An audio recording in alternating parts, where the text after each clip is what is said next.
여러분 반갑습니다. 반도체 오빠 천만쌤입니다. 어느새 또 하루가 시작되네요. 벌써 수요일이고요. 항상 여러분과 이렇게 뭔가 시작하고 새롭게 하루를 맞이하는 게 늘 영광입니다. 기쁨이고 즐거움이죠. 오늘도 여러분에게 행복함이 좀 즐거움이 가득했으면 좋겠어요. 주가가 또 오르는 기분도 있고 내 계좌가 뭔가 아주 시뻘겋게 이렇게 뭔가 어, 흘러 넘치는 그런 계좌가 되었으면 좋겠습니다. 여러분의 계좌 막 늘어나야겠죠. 수치가 막 늘어나는 계좌가 좋겠죠. 예전에는 계속 막 녹아내려가지고 상당히 힘들었는데 이제는 반대로 늘어나는 그런 즐거움을 맛보고 있는 것 같아요. 요즘은 그 신경을 많이 쓰는 것 같아요. 신경을 너무 많이 쓰는데 이것저것에 이 너무 깊게 생각하면 안 된다 하더라고요. 너무 깊게 생각하지 말고 신경을 끄라는 거예요. 이 정신의학자들의 연구에 따르면요. 아무리 건강한 사람도 계속해서 이 자기 손을 쳐다보면은 뭔가 손 위로 이 개미가 기어가는 것 같아, 개미. 이 개미가 기어가는 듯한 아주 이상한 그런 느낌을 받는다고 합니다. 우울증 환자들한테 이거 10분 동안 자기 자신에 대해서 깊이 생각해 보라고 하면은 이 대부분 더 심하게 뭔가 우울해진다고 해요. 이 특정한 것에 너무 과하게 집중을 하다 보니까 이 부정적인 쪽으로 생각이 모아진다는 거죠. 부정적인 쪽으로. 그래서 어떤 일이 풀리지 않을 때는 그 일에 대해서 너무 깊게 생각을 하면은 나는 왜 이렇게 못났지? 아니면 나는 왜 이렇게 무능력할까? 뭐 이런 생각을 하겠죠. 이런 부정적인 생각이 몰려올 수가 있어요. 그래서 인생이 힘들어지는 큰 이유가 뭐냐? 이 삶에서 벌어지는 사소한 일들조차도 이 너무 심각하게 아주 진지하게 이 받아들이기 때문인 거야. 이 받아들일 필요가 없는데 왜 이렇게 심각하게 받아들인지 모르겠어. 그래서 오랫동안 뭐 깊게 이 생각한다고 해가지고 뭐 더 현명하게 더 지혜롭게 해결할 수 있는 것은 아니라는 거죠. 이 삶에서 벌어지는 대부분의 일들은 내가 생각하는 것만큼 그렇게 뭐 진짜로 심각한 경우는 별로 없다고 합니다. 내가 해결할 수 없는 일들을 내 자신을 바꿔가면서까지 해결하려고 덤벼들지 마십시오. 어떤 일들은 해결하려 들기보다는 그냥 신경을 꺼버리는 게 오히려 좋은 해결책이라고 합니다. 신경을 끄자. 신경을 끄자. 그러면 또 삼성의 이야기를 한번 또 들려드리도록 하겠습니다. 삼성전자 오늘도 뭐 불기둥 기원하는데 했으면 좋겠고, 뭐 떨어져도 괜찮습니다. 떨어지면은 좀 더 좀 주워 담죠. 지금 보니까 또 새로운 또 그 신형 피트니스 밴드가 또 나왔네요. 보니까 갤럭시 P3. 삼성전자가 40mm 디스플레이를 갖춘 신형 피트니스 밴드 갤럭시 P3를 국내에 출시한다고 합니다. 삼성은 3일날 갤럭시 P3를 국내에 선보인다고 2일날 밝혔고 이 전작보다는 약 45% 커진 40mm 디스플레이를 채용을 해서 그 화면에서 더 많은 정보를 제공하고요. 기본 그 본체 무게가 18.5g이래요. 최대 30분 동안 최대 1.5m 수심에서 먼지와 담수로부터 보호하는 IP68 등급의 방수 방진을 지원합니다. 배터리 1회 충전으로 최대 13일까지 사용할 수 있고 이 급속 충전을 지원해서 30분 동안 30분 동안 최대 65%까지 충전이 가능해요. 신제품은 유산소, 웨이트, 구기 종목 등 100가지 이상의 운동 데이터를 기록할 수 있고 수면과 스트레스 등 기본적인 건강 모니터링 기능도 제공을 합니다. 갤럭시 P 시리즈 최초로 낙상 감지랑 긴급 SOS 기능을 탑재했고 이 낙상이 발생하면 의식이 없더라도 연동된 스마트폰을 통해서 구조를 요청하는 음성 전화가 119 등 긴급 연락처로 자동이 발신됩니다. 동시에 위치 정보를 담은 SOS 메시지가 사전에 설정된 전화번호로 발송이 되고 위급상이 발생했을 때는 측면 버튼을 5번 누르면 119 등으로 음성 전화를 연결하고 SOS 메시지를 보낼 수 있는 기능도 더했다고 하네요. 연결된 스마트폰 카메라의 촬영을 원격으로 지원하는 리모컨 역할도 한답니다. 갤럭시 P3는 삼성닷컴을 통해서 단독 출시하네요. 색상은 그레이, 실버, 핑크, 골드. 남자는 핑크 골드입니까? 아닌가? 하여튼 별로 안 좋아한다 하더라고요. 일단 실버를 좋아할 것 같아. 가격은 89,000원. 아, 좀 비싸다. 한 59,000원이면 좋았을 텐데 89,000원 너무 비싼 거 아닌가 모르겠네. 삼성은 운동할 때는 갤럭시 P3, 일상생활에 쓰는 갤럭시 워치를 사용하길 원하는 고객을 위해서 갤럭시 P3하고 워치 6를 그 47mm짜리죠. 이 구성된 패키지 상품을 마련했는데 49만 9천원이라고 합니다. 갤럭시 P3랑 급속 충전 25W짜리 PD 충전기로 구성된 패키지도 11만 원에 제공을 한다고 합니다. 결론은 내가 볼 때는 좀 비싸다. 좀 저렴하게 해주면 좋을 텐데 89,000원 좀 비싼 감이 있는 것 같아요. 그래도 많이 팔리겠죠. 얼굴 보니까 별로 이렇게 별로 좋아하는 얼굴은 아닌데 이 여성분 좀 짜증나요. 볼 때마다. 하여튼 미국이 그 한국에 대해서도 미국과 유사한 수준의 대중 반도체 그 기술 수출 제한을 요구하고 있다고 블룸버그가 보도를 했어요. 2일날. 이 블룸버그가 인용한 소식통에 따르니까 미국의 관리들은 한국이 고급 로직하고 이 메모리 칩을 제조하는 장비하고 기술의 대중 수출을 제한하기를 원하는 것으로 알려졌다고 합니다. 여기에 보니까 14나노미터죠. 이것보다도 더 진부한 로직 칩하고요.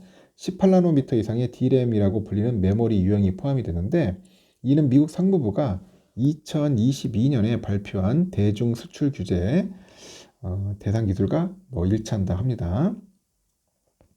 미국의 관리들은 3월에 한국 정부랑 이 문제를 논의했고요. 6월 중순에 G7 정상회담 이전에 합의 도달에 추진을 합니다.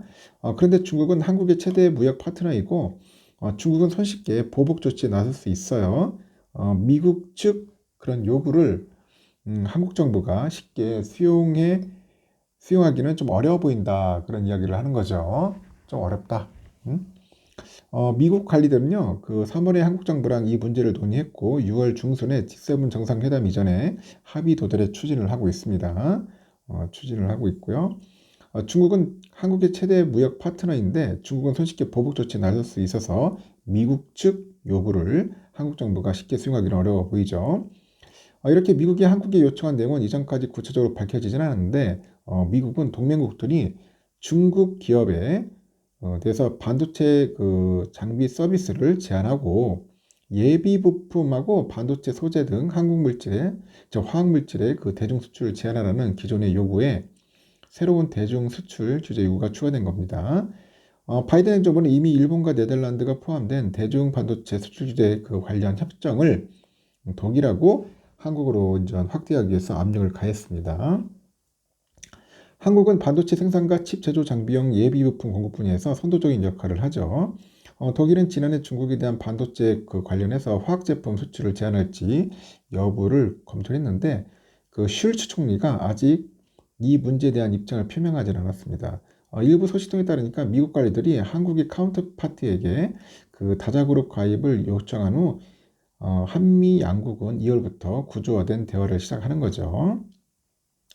이 문제와 관련해서 이제 한국하고 미국, 일본의 고위급 인사들이 6월 말에 만나서 첨단 기술과 공급망 관련 그런 협력 방안을 논의할 예정이라고 합니다. 한국 관리들은 삼성전자랑 하이닉스 같은 주요 기업에서 중국에서 여전히 사업을 운영하고 있어서 중국으로부터 보복성 조치가 촉발할 수 있는 조치는 경계하고 있어요. 이에 대해서 미 상무부 산업안보부하고 한국의 산업통상자원부 모두 논평을 거부했고 한국은 세계에서 가장 진보된 로직과 메모리 칩을 생산하고 있는데 칩 장비 공급업체는 미국의 어플라이드 머티리얼즈나 네덜란드 ASML만큼은 아니더라도 한미 반도체 아니면 주성 엔지니어링 등의 장비 업체들은 아시아 반도체 생태계에서는 중요한 부분을 차지하고 있어요. 대외경제정책연구원의 2월 보고서 보니까 한국은 중국 메모리 칩 시장 점유율 1위를 차지하고 있고요. 중국 기업에 대한 실리콘 웨이퍼를 공급해서 일본에 이어서 2위를 차지하고 있습니다. 공급 쪽에는. 또 반도체 제조 소재하고 부품 분야에서도 중국에 대해서 일본에 이어서 두 번째로 큰 수출국입니다. 이렇게 규제를 때려버리면은 나중에 우리 기업들 상당히 좀 힘들 것 같습니다. 미국이 가만히 있지는 않을 것 같네요. 앞으로도 참 힘든 그런 싸움이 벌어질 것 같습니다. 그리고 또 삼성 내부적으로 또 문제가 있어요. 노조 때문에 지금 난리인데 또 삼성전자가 최근에 노사 협의회하고 협의를 통해서 올해 평균 임금 인상률이죠. 5.1%로 결정을 했어요. 결정을 했는데 사내 최대 노조죠. 전국 삼성전자 노동조합이 이에 또 불복을 하고 항의를 지속하면서 노사 양측의 대립이 지속되고 있습니다. 이틀에서 업계 안팎에서는 글로벌 경기 침체로 지난해 실적 부진을 겪은 삼성전자가 창사 이래 첫 파업의 위기에 직면하다 보니까 반도체 업황 회복 시기 노사 갈등에 이 발목이 잡혀가지고 경쟁에서 또 뒤처질 수 있다. 그런 우려의 목소리가 있어요. 어제 보니까 전삼로는 지난 1일 일방적인 임금 인상안 그 합의에 항의하기 위해서 경기도 화성사업장을 찾아서 경기원 그 사장을 포함해가지고 임원진과 면담을 시도했습니다. 이날 면담 요청에는 전삼로 구성원 약 200명이 참석을 했는데 임원진 부재로 실패를 했고 이 과정에서 노사 간의 충돌로 일부 부상자가 발생했고요. 노조 측은 회사 직원이 밀어서 넘어뜨린 것이다. 이렇게 또 주장을 합니다. 앞서서 삼성은 지난달 29일 노사협의회랑 협의를 거쳐서 올해 평균 임금 인상률을 5.1%로 결정을 했습니다. 이는 반도체 업계의 그 다운턴으로 DS 부분의 극심한 적자에도 전년 평균 임금 인상률 4.1%보다도 1%포인트 높게 측정한 수치인데 올해 예상 소비자 물가 인상률의 2배 수준이네요. 평균 임금 인상률은 전체 직원에게 지급하는 총 연봉 재원의 증가율인데 기본 인상률에 개인 고가별 인상률을 더해서 정해집니다. 이에 따라서 상위 평가를 받은 직원들은 평균 7% 이상 인상이 되고 특히 사원급 고성과자는 8에서 10% 정도 인상될 전망이라고 하네요. 현재 전체 직원의 절반가량은 상위 평가를 받은 것 같아요. 이에 대해서 삼성은 지난해에 이어서 올해도 글로벌 불확실성으로 지속으로 인해서 전 사업 영역에 걸쳐가지고 경영 환경이 녹록지 않지만은 직원 사기 진작 등을 고려해서 5%대 인상률을 결정했다고 인상 배경을 설명을 한 거죠. 하지만 이러한 또 결정에 전삼로는 노조와 사전 협의가 없었다. 거세게 반발합니다. 노조 측은 전날 긴급 유튜브 라이브 방송을 통해서 이번 사측 임금 인상률은 일방적으로 이뤄진 결과다. 평화적 활동으로 하려 했는데 앞으로는 파업 가치도 고려할 수 있다. 이렇게 전했답니다. 앞서서 전삼로는 오늘 5일까지 조합원들을 대상으로 쟁의 찬반 투표를 진행하고 있고 투표 결과 조합원 과반의 찬성 시에는 노조는 합법적으로 파업에 들어갈 수 있어요. 한편 투표율은 1일 오후 기준 했을 때 91.15%를 기록을 했다고 합니다.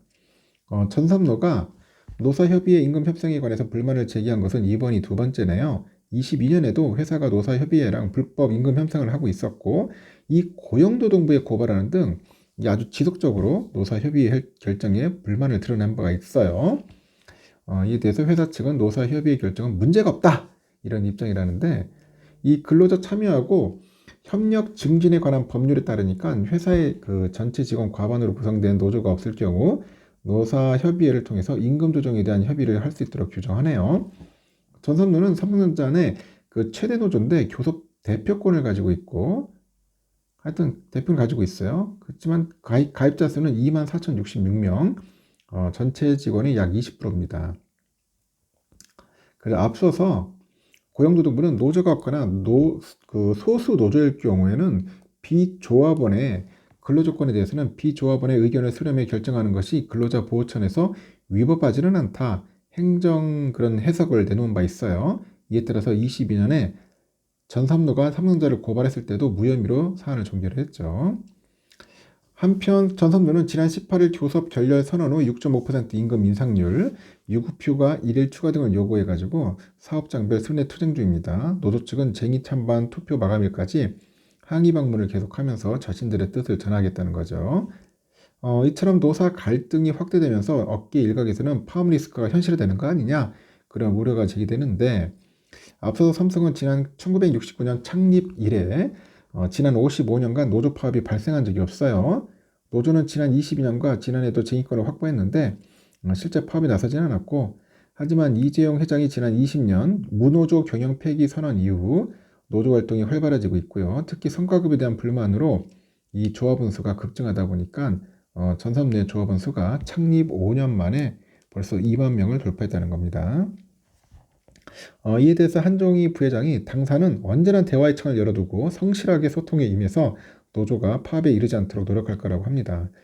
이런 노력에도 불구하고 노조가 파업할 경우 이 노동관계 법령이 허용하는 범위 내에서 가용한 모든 수단을 동원해가지고 경영 생산 차질을 최소화할 거라고 합니다.